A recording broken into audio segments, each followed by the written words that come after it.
Welcome to Atlanta Tarot. This is the tarot forecast for Virgo for the month of May, including late April 2026. So welcome, Virgo. We are currently in your cousin sign of Taurus. So the element is earth, so very earth grounded energy this month. You will relate well to this. Things going quite well for you. A lot easier to deal with than the Aries energy that we've just come out of. So let's see. You are in your ninth house of far horizons, higher learning, all those kind of things where you just want to learn a new language, you're traveling, or you want to go to foreign places, or you're planning a travel, learning about spiritual things, reading spiritual books, all that kind of stuff, where it's far horizons, it's things that are sort of out there. It's the ninth house belongs to Sagittarius, so all that sort of travelling stuff comes into play. And we have the Knight of Swords, which is interesting because he's very much a volatile character coming through. He comes in out of nowhere and just makes a bit of a disruption, and then before you know it, he's gone again. So that's the energy for you this 4 weeks. So we'll just see what havoc he may wreak, because he is a bit of a havoc wreaker. He's also it can be a younger person, younger male energy, or just a mature man that still hasn't really reached an emotional maturity yet and sort of makes promises that he can't keep, etc.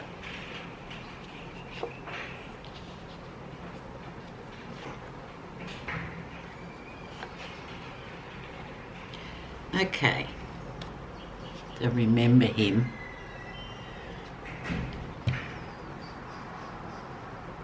Where you are right now, Virgo. Okay, Scorpio death, so big transformation taking place. And as I said before, this might come in out of nowhere. The unexpected is another theme for the Knight of Swords. So transformation ongoing here. This may have begun some time ago, or you may have just begun this transformation. For example, just deciding to change something in your life that you no longer suits you, but you have to make the effort to change it. Might be giving up smoking, or giving up eating bad food, or anything like that, where you just know it's detrimental to your health, but it's going to take an effort to really transform that, or transforming post a relationship with someone where or some group or some institution where you've just got to change your thinking, move away from it, because realizing that it no longer serves you. So it's a really good card in a way to let you know that that's on the way. And if you haven't started yet, this is a good time to start. Far horizons, remember, Virgo. What's challenged that and influenced that to come in? We have beautiful Wheel of Fortune. So good luck is finally shining down on you. Take that and run with it. This card represents the biggest planet in the solar system, Jupiter, which is good luck and expansion. So it's giving you that sort of great energy to just get on with things and use the good luck. Hopefully you've earned it, because this will only come in if you've earned it.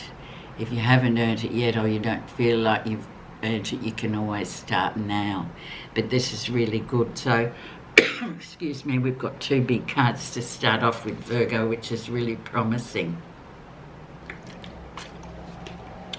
Let's look in the background and see what's been going on behind the scenes. It's still relevant today. 5 of Wands, so a bit of a sort of obstacle course has been going on for you, 1 step forward, 2 steps back kind of energy. It's all about problems and solutions, obstacles, so find a way to navigate yourself through all this stuff. It's only a minor card, but it still can be very frustrating when you get this, But then again too, you can sort of see if this has been the case for you, what you needed to do in order to smooth sail. And I'm thinking where you are right now in the middle here with these two major cards, you've actually achieved the goal of navigating the small things. Picking your battles as well is another way of describing the Five of Wands. Because it is very much, it's very much Aries energy too, so which is like, you know, which can be troublesome, as probably most of you found out last 4 weeks. So there you are. Recent influences. Great, Three of Wands, so building, once again, building on great foundations. You know, expansion, growth, all this kind of thing. It's 3 as well, so 3s are always about building on things. It can be about family too, it can be a new family member coming in. It's a very powerful card actually, the Three of Wands. It's a travel card also, so it's just about getting to where you want to go, especially with the energy of the ninth house. Travel is big. It may be only national travel or interstate travel, or it may be international travel, but travelling also is a metaphor for just moving forward as well. So really nice cards coming in for you now, Virgo. The lesson. And then we have the grief card. So grief is grief, and we all know grief. Grief comes to visit us at the most unexpected times, where we just get into a slump or feel a great slump of energy and just sadness, and remembering people who've already transported themselves off to the other world or wherever you believe what happens to them. And it's about sort of owning the grief and swallowing it and saying, yeah, this is how I feel today. So just think about that too. Whilst you're on it for your lesson this 4 weeks, it's all about not running from grief. It's about having a cup of tea with grief and just going, okay, this is where it is. Might stay a while, but I will swallow it. I'll digest it, and it will feel better thereafter. But you still have some really amazing big cards to help you through in this stance. Near future. Another 3 of Pentacles, working well with others. You've got 2 lots of 3 lots of 3 now. 3 is very much about building on solid platforms. It's about working well with others. It's about spiritual learning as well. Learning every lesson or everything that you have to learn with a partner or with other people in the workplace is also a lesson. Someone's a teacher, someone's the student, and you can, you know, it's reciprocal. It moves in and out, so that's really vital for you to remember in this 4 weeks that will be at play. So even though people, you might find colleagues difficult or something like that at work, or neighbours or people like that in our surrounds, and you just say, oh my God, okay, what's the lesson I'm meant to learn from this? I'll take the high ground, thank you very much, every time, especially if you're on the receiving end of it. Take the higher ground. Really great card, and very spiritual too, even though it is a minor card. Let's see the beautiful what's happening that you're not realising. 2 of Wands, so new beginnings coming in here, decisions to make. Another Wands card, so more moving forward. And this is a great card because it's saying you can choose 1 or 2. I always use the Sun on one wand and the Moon on the other, which are major cards. And the Sun is somewhere that you can see where you're going, so it's the unknown. And the Moon you can't really see, it's a bit murky, so it's the unknown.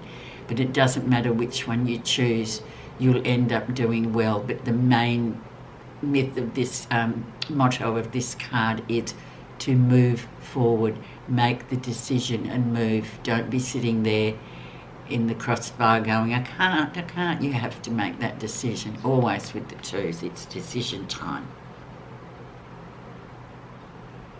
And maybe that will release you with that Three of Pentacles there, that will release you from realising, take the higher ground, especially in interpersonal relationships where you think, oh no, this person really annoys the hell out of me, but take the higher ground. I hope that makes sense. I'm sure it does. How others see you. And we get the King of Wands, the beautiful King of Wands. That's how people see you. Very much a leader, very creative person. Can make something out of nothing, really. Very sort of well-travelled, has moved around a lot, has a lot of experience under his belt. Can come across as a bit of a bossy boots, but nevertheless, he's sort of done his time. He's really strong male energy.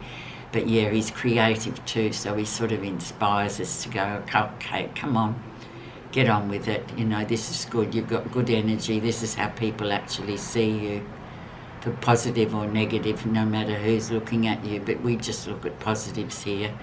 We all know that the other side is negative, so we don't really want to, you know, give that too much energy, do we? Positive feelings. 10 of Swords, so the end of a difficult period. Thank God. I call it the family curse. So it's almost like there's been a difficult period for you, really difficult. 10 is the end of a cycle, so it's like it's coming to an end. You're getting clarity. All this stuff that's been going on, especially one of my Virgo friends has had a lot of this kind of energy around. But there's always an end to it in sight. And I think just looking at the spread, it sort of makes sense in a way if you look at that as what you're feeling positive about. We always like the end of a gloomy period because it's like, oh my God, thank God, what's next? The outcome. And we get the Eight of Wands, and we have free, absolute free-flowing energy, things, no obstacles, no anything, travel, movement, and the best movement, personal power there, as always with the eights. And just, it can be a travel, it can be a trip, you can have met somebody on a trip, or you will meet somebody on a trip.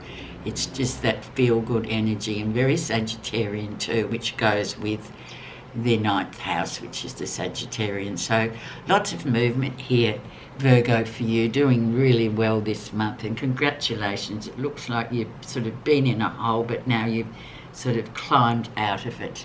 Thank you so much for listening.